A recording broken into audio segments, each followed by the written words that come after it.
Guys, welcome back to the show. I hope you are feeling good today. RFK Jr. just screamed a beautiful message of unity into this. It's like a 2-minute clip, and it is so incredible. And guys, this thing was literally just shared a couple minutes ago, and it already has over 300,000 views on X. Literally minutes ago, and this happened. Absolutely wild. So I want to go ahead and play this clip, and I want to go into a couple other really important moments that happened this week. And some of them actually happened right now with President Trump defending RFK Jr. And it was just really, really beautiful and kind of a takedown between President Trump and the governor of Maine, which is absolutely crazy. But let's go ahead and start here with Secretary Kennedy. Okay. Also, real quick before I play this clip, guys, if you like having conversations like this, please consider liking and subscribing. You know what I just found out in a comment yesterday? There's 68% of people who watch these videos aren't subscribed. Guys, don't be a statistic. All right, so subscribe to the channel. It's awesome. Okay, check this out. Secretary Kennedy, ladies and gentlemen. Hi, I'm Robert F. Kennedy Jr. On my first day at work here at HHS, I want to take this moment to say a few words both to my supporters of the Make America Healthy Again movement, but also to all of the American public.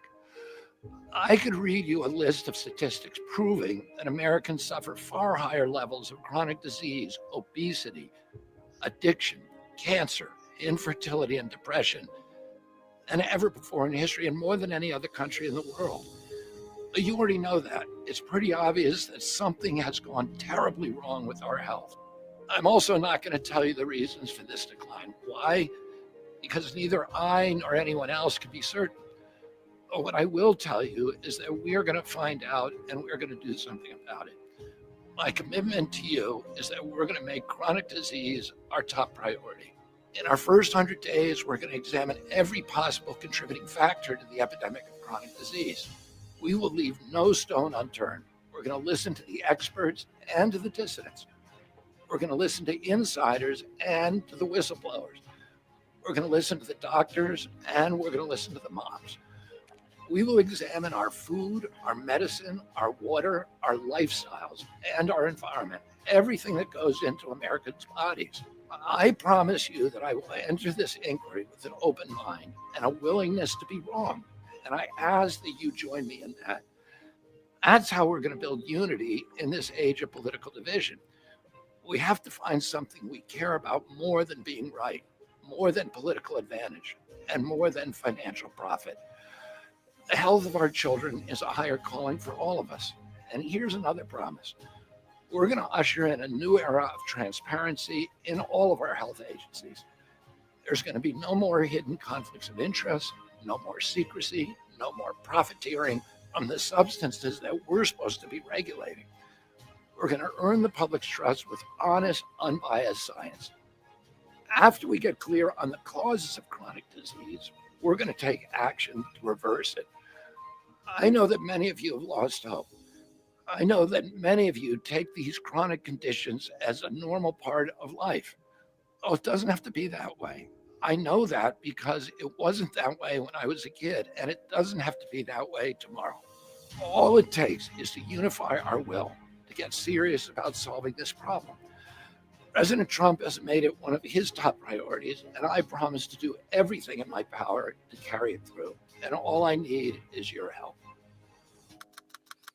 Are you kidding me? Produced by the U.S. Department of Health and Human Services. This is so good. There's so many things I love about this. Like, honestly, for one, I love that he doesn't position himself as an expert here, but he's someone who you just know is going to work endlessly to find answers, and he's going to surround himself by the right people to get there. And I just think it's amazing. And you know what else I love? It was just a little small catch, but I love that he said that we're going to listen to doctors, but we're also going to listen to mothers. And this is something that we saw in the middle of his campaign that kind of and it continued to transform into Maha, and where he's taking it into now that he's the head of HHS. And I just love that message. And what an incredible message of unity. And he's making it so clear, like, this is not a political thing.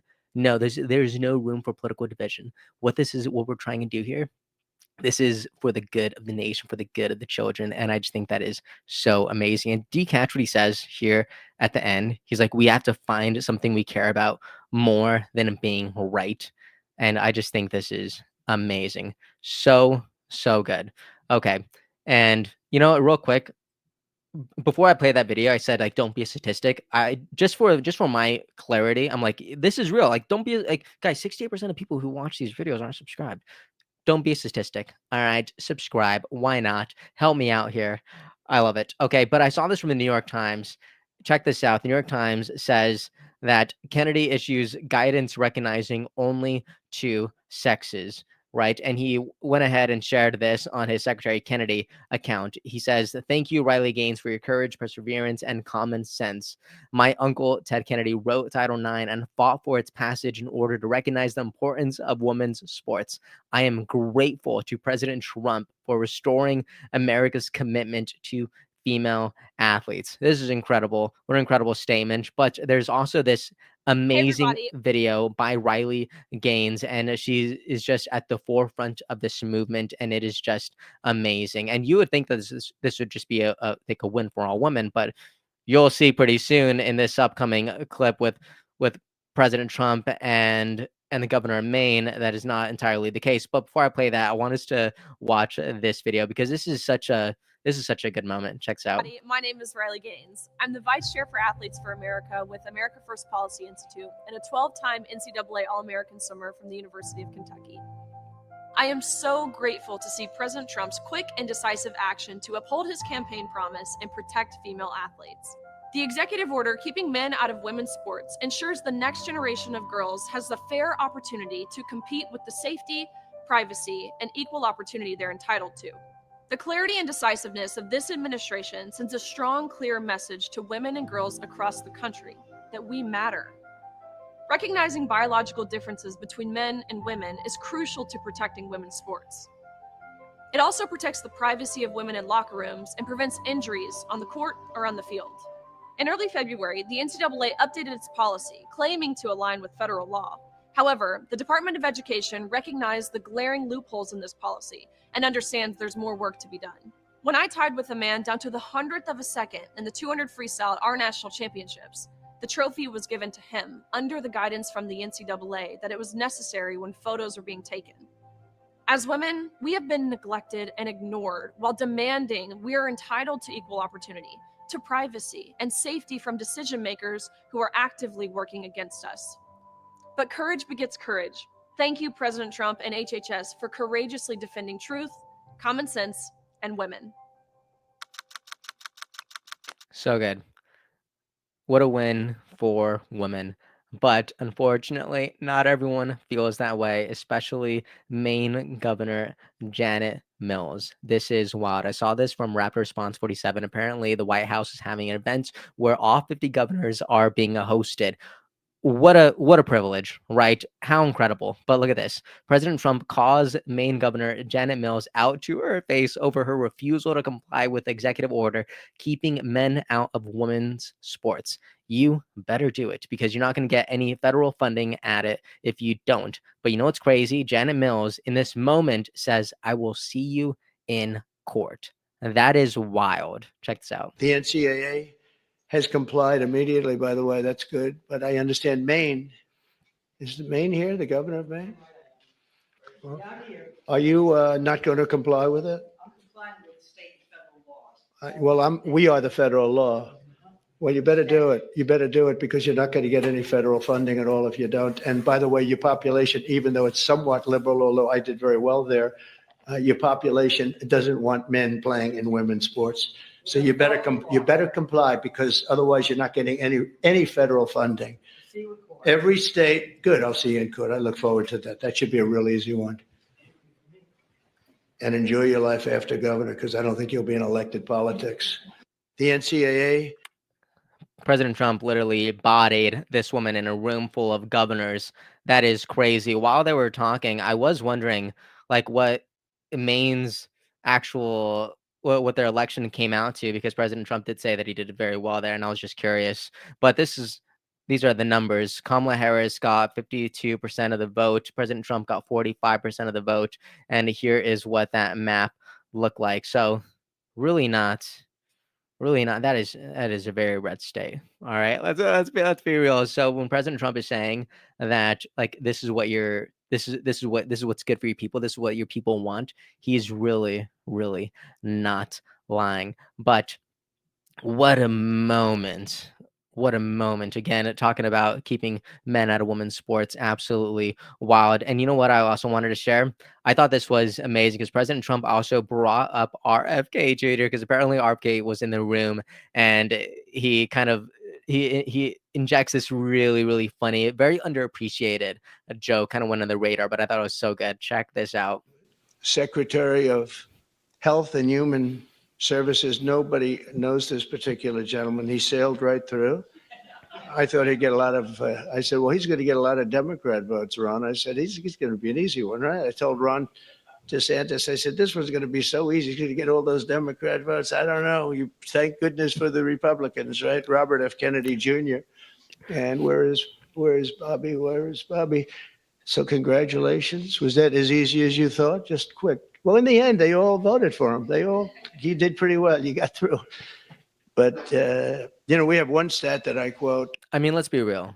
Tulsi Gabbard, RFK Jr., former Democrats, they should have been embraced by the Democratic Party, but no, the Democratic Party chose to embrace unity amongst themselves and unilaterally vote no against both of those confirmations, which is crazy. President Trump also went on later to declare that RFK Jr. and Dr. Oz are going to be investigating and taking on big pharma to figure out why prescription drugs cost so much and why they are essentially screwing over Americans. Okay, this is wild. Check this out. They're amazingly healthy.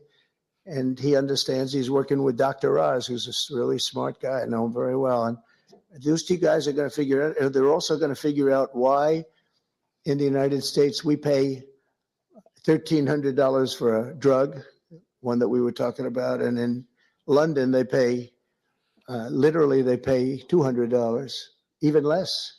$88, I heard in one case yesterday. They pay $88, we pay $1,300 for the exact same drug from the exact same factory, from the same plant where it's made. We've got to figure that out. So I hope you focus really a lot on the cost too, because Americans are being screwed and it's no good. They're not going to put up with it. Americans are being screwed and they're not going to put up with it. President of the United States, ladies and gentlemen, so good. But you know what? I'm pretty confident that RFK Jr. and Dr. Oz are going to be working on it and investigating it because you know what? He's been confirmed for a week now, and my guy hasn't taken a day off. He hasn't probably taken an hour off. He is working for me. He is working for you, and he's working for the American people, and I love it. So, guys, thank you so much for watching this video. Let me know what you think about this conversation in the comment section, and I will see you all next time. I hope you have a great and wonderful day. Episode's over already? Geez, that was fast. Well, they say beautiful things do not last forever, but feel free to watch and listen to another one of these episodes if you're interested in those conversations as well. Also, this next part is huge. Make sure to obliterate that like and subscribe button and turn on the notification bell so you never skip a beat. I also have a newsletter where we dive into the news, politics, and ideas that shape our future. If you're interested in signing up, I'd really appreciate that. Anyways, that's the end of this episode. Thank you so much for watching and listening, and I'll see you next time.